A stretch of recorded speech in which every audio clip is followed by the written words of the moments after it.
Is the DeathAdder V3 Pro and the Viper V2 Pro the best mice that you can buy right now? I'm going to tell you why they are.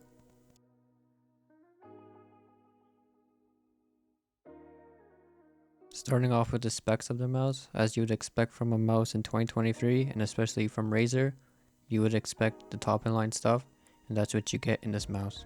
The sensor on this mouse is absolutely flawless and even supports 4000 Hz polling rate, which I'll get into later in the video. As for the switches, they're light, crispy and tactile, and pretty much perfect to me.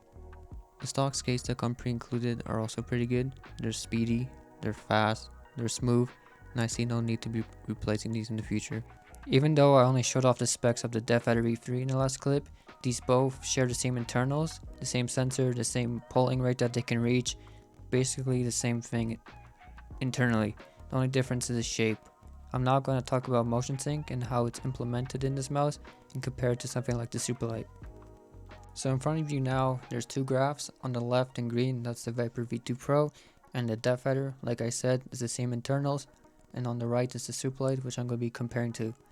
As you can see on the left, the lines are very clean, unlike the Superlight where it's very jittery and all over the place. What the smooth lines basically mean is how clean the data that is being sent from the mouse to your PC is. Unlike the Superlight, it's not the cleanest signal or data, but this is something you won't really notice in game. All mice with motion sync enabled should have the same amount of cleanness like you see in the Viper V2 Pro. Starting off with the shape of the Viper Ultimate, this is a very flat shaped mouse. It's more suited towards a fingertip grip or a aggressive claw grip. There's no support in the back, there's no humper at all, so if you like having some support at the back of the mouse, you won't be finding it in this mouse. If you're looking for a back hump support, I would recommend the DeathAdder V3 Pro, as it has more of a middle hump that you can use for support. The middle hump is in the same position as the Superlight, but it's also taller, and if you claw grip like this, you definitely feel it in this part of your hand. So it definitely fills up your hand. If you use palm grip, then it definitely fills up your whole palm. As for the Viper Ultimate, like I said, super flat, no support in the back, perfect for aggressive claw grip or fingertip grip. As for the actual quality of both of my units, they feel pretty solid. There's no creaking, no side play or anything. The only thing I can talk about is on my DeathAdder. The left and right triggers do feel like they have some side to side play, while the Viper V2 Pro feels pretty solid. The side buttons are also pretty good on both units. The only thing I can really say is that the DeathAdder side buttons are a bit too high for me. And as for the scroll wheels, they're completely different from each other.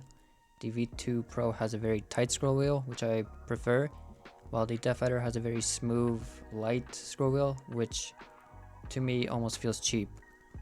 As for the coatings, or the lack of coatings almost, these don't really have a coating, it's more of a textured plastic, something like a chalk or eggshell kind of feel.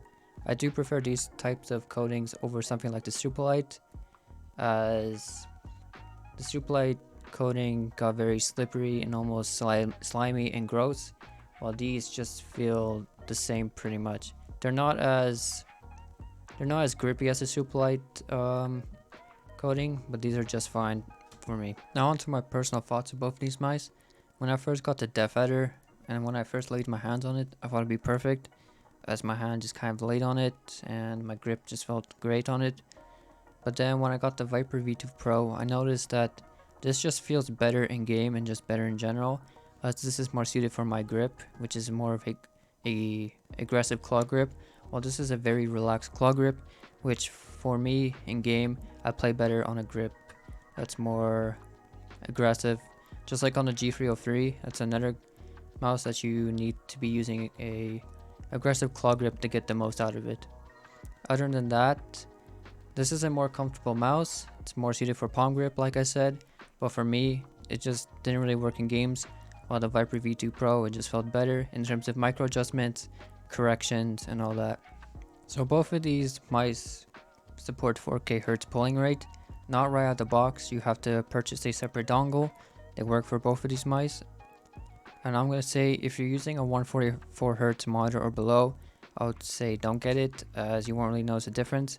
But if you're using 240 Hz and above and you want to get the most performance out of both of these mice, I would say go get it. And also make sure that your PC is up to spec, because there's certain reports online showing that if your PC is kind of under spec'd, that the 4K Hz dongle actually lags your PC in a couple ways. Like I said in the intro of this video, these are the two best performing mice that you can buy right now. And yes, there is the G-Wol's 4K mice that are also pretty good, but these are the two best retail mice that you can buy. And when I say retail, I'm talking about mice that you can find in a big box store such as Best Buy or Amazon or something like that. Not a novelty product or an enthusiast product like the G-Wol's or even the M2K, which does 8000 Hz polling rate. The G-Wol's products are pretty good, but they don't come anywhere close to the quality of both of these mice, and you don't really get the support like you would if you buy a Razer product, and you don't know about the quality control when you buy it and all that. Anyways, that's all from me. I want to thank you guys so much for the support on the last video. The views on that have been absolutely crazy, and I want to thank each and one of you for all of that. But yeah, thanks guys for watching. Peace.